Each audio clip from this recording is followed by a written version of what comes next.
They buried me, but vengeance doesn't rot.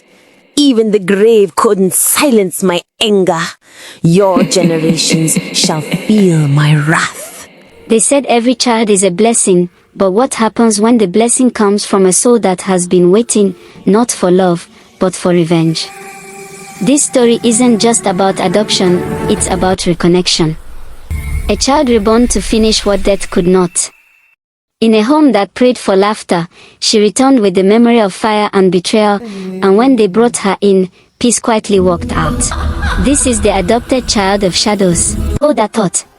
Before we step into this story, make sure you hit that subscribe button on Valor Tales so you never miss another unfiltered, unscripted, and unforgettable tale. There are stories the wind tells when the world grows quiet, stories that hide between the beating of the heart and the whisper of memory. This one, my child, begins in a city of restless horns and glittering dust, where a man and a woman wrestled with the silence of their home. For years, they had prayed for laughter, the laughter of a second child. Their first, a boy named Chaik, was their joy, their light. But time passed, and the womb of Adis grew still, holding only hopes that never became flesh.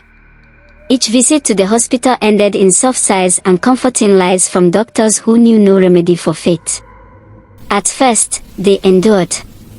But endurance is like a candle, noble, yet doomed to melt away. And so, one morning, Adi sat at the edge of her bed and said to her husband, Obina, let us go to the orphanage. Perhaps destiny waits there. It was a simple sentence, but it cracked the roof of their sorrow. They went to Our Lady of Mercy Orphanage, a humble building washed by sunlight and the laughter of children. The caretaker led them to the courtyard, where children played, ran, and rode in the dust like free spirits.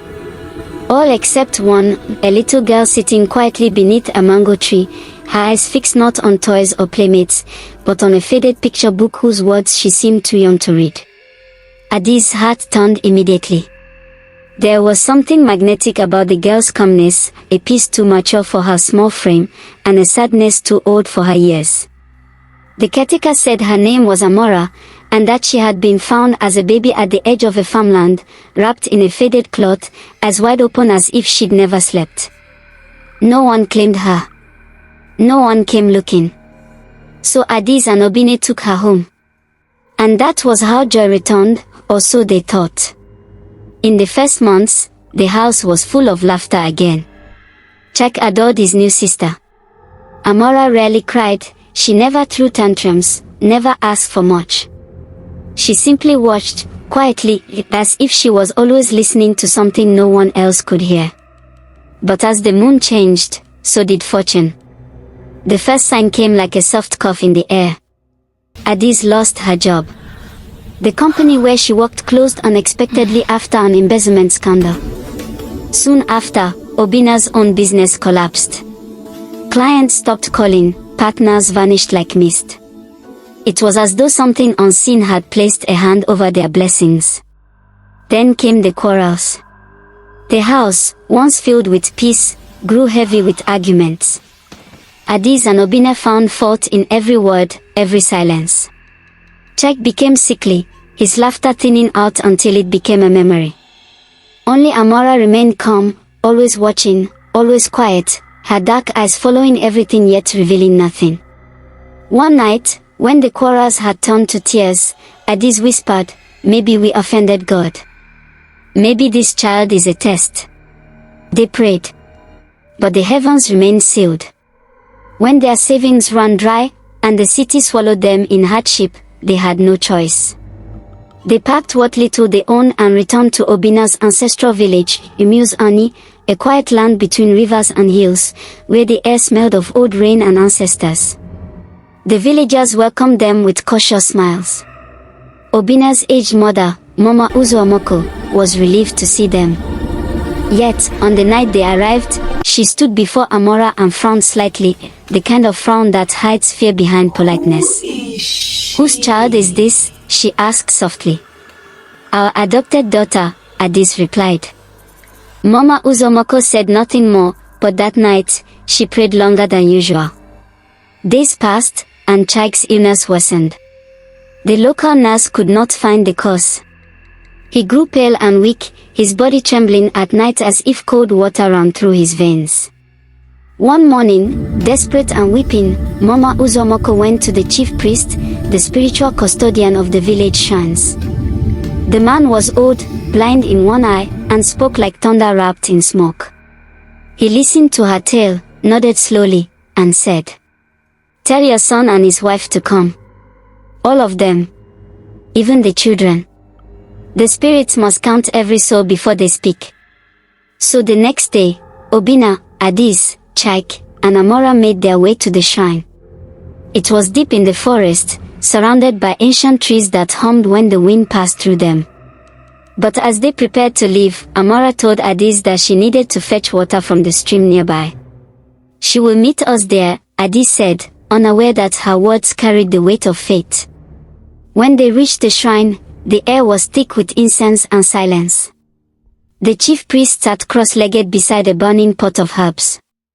He began the ritual, chanting, calling the names of spirits, summoning truth from the ground. After a long pause, his voice broke the silence. "Where is the fourth child?" Adis frowned. "We are all here," she said gently. The priest's voice grew colder. "No, woman. You are four in body, but not in presence. One of you walks in two worlds." Obina shifted uneasily. "Our daughter went to the stream." The priest slammed his staff against the earth. The fire flared. "Then the stream will weep blood today. Call her." A cold wind swept through the forest. Before they could move, Amora appeared at the edge of the trees, carrying her water pot. Her face was calm, too calm, and when she stepped into the shrine, the fire dimmed. The chief priest one good eye fixed on her. "Child," he said quietly, "what water do you bring from the stream of men?" Amora said nothing. The priest rose slowly, raised his staff, and pointed at her. "Speak, or I will ask the earth to speak for you." The pot slipped from her hand and shattered. Then the air split open with a cry, not from her lips, but from her spirit. The fire blazed high, and the voice that came was not a child's. It was old, furious, and soaked in pain. "I am the one they buried beneath lies," it screamed. "The woman they burned because she refused to harm the innocent. I am the one their forefathers condemned." The shrine trembled. Adis fell to her knees, clutching Chaik. The voice continued, weeping and laughing at once. "They took my land. They called me witch. They watched as fire ate my flesh. But I promised I would return. I found the blood of their seed and entered it. I have come to make them remember." The chief priest struck his staff again. "Spirit of vengeance, your time here is not eternal. Speak your truth, but you must not bind the innocent." Amora's small body twisted, her eyes rolled white. Then she whispered, softly, like a dying wind. "I only wanted them to feel what I felt, to lose what I lost, to see their joy rot like mine did. But I am tired." With that, she collapsed. The fire died out. Smoke rose, thin and silent. When they lifted her, she was still breathing, but barely.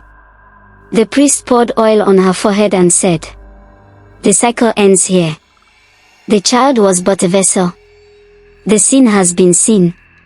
The spirit will rest if you atone for your lineage." He told Obine to rebuild the small shrine near their family compound, the one his ancestors had neglected. He told Adis to offer food to the poor every Afo day. He told them to keep Amora with love, for though the spirit would depart, her body was still that of a child in need of home. In the weeks that followed, peace slowly crept back into their lives. Chaik's health returned. Adis found work again in the village clinic. Obina began farming and teaching in the local school. Amora no longer stared into emptiness, she smiled sometimes, especially when Chaik played. The villagers whispered about her, but Adis defended her like a mother who had learned that love itself is a kind of prayer.